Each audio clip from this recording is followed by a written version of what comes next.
وہ ایک گناہگار بنی اسرائیل کی اس کی کہانی موجود ہے کہ وہ آیا اور نیکوکار سے اس نے کوئی بات کی تو اس نے اس کو جھٹک دیا، اور وہ اتنا نیکوکار تھا جب وہ چلتا تھا تو بادل اس کے اوپر سایہ کرتا تھا۔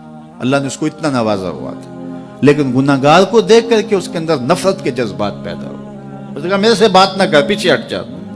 اللہ اکبر۔ تو وہ بیچارہ بڑا رویا کہ مالک میں اتنا گناہگار ہوں کہ تیرے پاک بندے مجھے اپنے پاس بٹھانے کے لیے بھی تیار نہیں۔ دل ٹوٹا، شکستگی پیدا ہوئی۔ کہا لیکن مالک تیری مرضی، اور واپس پلٹا۔ لیکن جب واپس پلٹا تو وہ بادل کا سایہ جو اس نیکوکار پہ تھا، وہ سایہ اس گناہگار کے سر پہ آ گیا۔ تو وہ کرم نوازی جس پہ فرما دے، اس کے سارے بندے ہیں۔ تو اللہ کو جو ہے وہ تکبر کی نیکی نہیں، وہ گناہ جس کے بعد عجز پیدا ہو، اللہ کو وہ پسند ہے۔ وہ گناہ جس کے بعد توبہ کے جذبات ابھرے، بندے کو شرمندگی کا احساس ہو۔ تو مت ایسے بنے کہ 4 نمازیں پڑھ لیں تو سب بے نمازیوں کو حقیر جاننے لگ جائیں، تھوڑا سا کام کر لیں، صدقہ و خیرات کر لیں تو باقی مالداروں کو حقیر جانے لگے۔ آپ کو دین کے کام کی توفیق مل گئی ہے تو آپ دین کے ٹھیکیدار بن کے بیٹھ جائیں کہ میں اتنا بڑا جلسہ کروایا، اب میرے علاوہ تو کوئی یہاں مسلمان نہیں رہتا، میں ہی سب سے بڑا عاشق رسول ہوں اور میں ہی سب سے بڑا مسلمان ہوں۔ نہ، ایسا نہ کیجئے۔ اللہ نے آپ کو توفیق دی، آپ نے لوگوں کو دعوت دی، پتہ نہیں کس آنے والے پہ کتنا کرم ہوا ہے۔ یہ تو ان کی رحمتیں ہیں، وہ جس پہ چاہے جیسے چاہیں برس جائیں۔ ہم کو ٹھیکیدار تھوڑے ہیں، ہم تو نوکری کرنے والے ہیں، ہم تو جوتے اٹھانے والے ہیں۔ ہو سکتا ہے کس کے صدقے میرے والد گرامی مجھے یاد آتے ہیں، وہ مجھے فرمایا کرتے تھے جب گفتگو کے لیے نکلنے لگے اور لوگوں کا ہجوم ہونے لگا، تو وہ مربی تھے بڑے، اور بڑی حکمت کے ساتھ جو ہے وہ کوئی نہ کوئی بات سمجھاتے رہتے تھے۔ تو ایک دن فرمانے لگے کہ ایک خطیب تھا، بظاہر اچھا خطاب کرتا لیکن اندر سے وہ اتنا اچھا نہیں تھا۔ تو جب وہ فوت ہو گیا تو وہ بخشا گیا، تو اس نے اللہ سے کہا کہ میرے مالک، میرا تو کوئی عمل ہی نہیں ہے کہ میری بخشش ہوگی اور میری مغفرت ہو گئی۔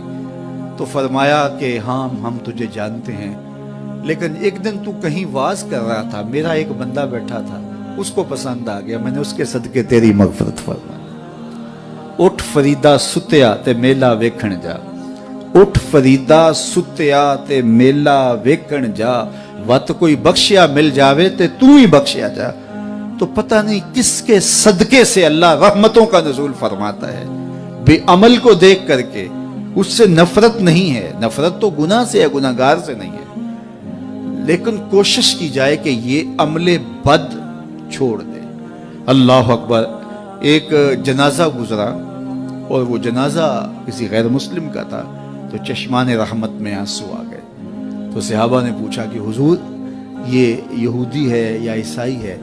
کوئی اس کا جو مذہب تھا وہ بتایا۔ تو فرمایا کہ مجھے اس بات پہ افسوس آیا کہ یہ اسلام نہیں لا سکا اور کفر کی حالت میں مر گیا، تو اگر یہ اسلام لاتا اور جو ہے وہ جنت کی راہوں کا مسافر ہوتا تو کتنا اچھا۔ یہ اس کے ساتھ بھی ہمدردی ہے۔ تو اللہ کی مخلوق، یہ جنت کے اکیلے ٹھیکیدار بننے کی کوشش نہ کریں کہ میرے علاوہ کوئی جائے ہی نہ، جنت کے دروازے پہ میں بیٹھ جاؤں گا کسی کو، یہ زیادتی ہے۔ میرے تو اعلیٰ حضرت نے یہ کہا تھا، ایک میرا ہی رحمت پہ دعویٰ نہیں، شاہ کی ساری امت پہ لاکھوں سلام۔ تو اس لیے امت سازی کی ایک تو کوشش کریے، اپنے اندر باہمی چھوٹے چھوٹے نزاع، اختلاف، یہ انسانی فطرت ہے۔ انسان کے اندر، طبائع کے اندر اختلاف ہے، ترجیحات کے اندر جو ہے وہ اختلاف ہے، اپنے اپنے مزاج کے اندر تفاوت ہوتا ہے۔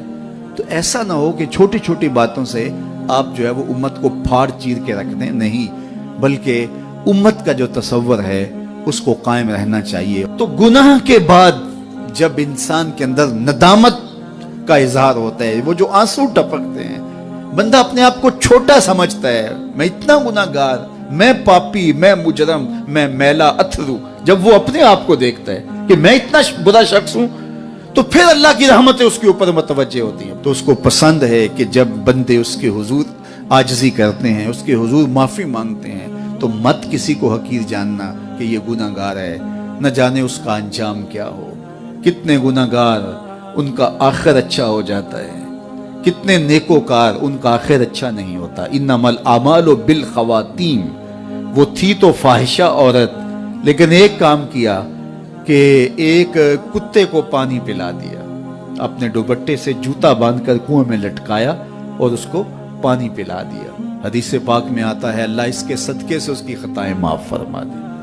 اور ایک نے بلی کو مار دیا خاتون کو، اور وہ جہنم کی آگ میں جلنے لگی۔ اس لیے کون کس کا انجام کیا ہوتا ہے؟ ہمارے بزرگ فرماتے ہیں کہ بچے سے پیار کرو کہ اس کے گناہ کم ہیں، اور بڑے سے پیار کرو اس کی نیکیاں زیادہ ہیں، اس کی نیکیاں زیادہ ہیں۔ چھوٹے سے اس لیے پیار کہ اس کے گناہ کم ہوں گے، اور بڑے سے اس لیے پیار کہ اس کی نیکیاں زیادہ ہوں گی۔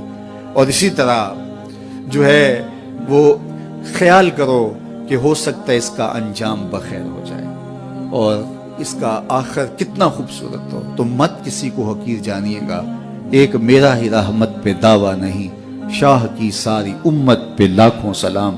تو حضور کی امت سے پیار کرو، مخلوق خدا کو جوڑنے کی کوشش کرو۔ اور آقا کریم علیہ الصلوۃ والسلام نے یہ جو امت کا تصور دیا اور کہاں کہاں سے لا کے کہاں کہاں کے افراد کو ایک گروہ میں، ایک جماعت میں اور ایک امت کے اندر پرویا، ایک لڑی کے اندر پرویا، اس امت کو امت ہی رہنے دیا جائے۔ اللہ مجھے آپ کو اپنی پناہوں کا حصار عطا کرے۔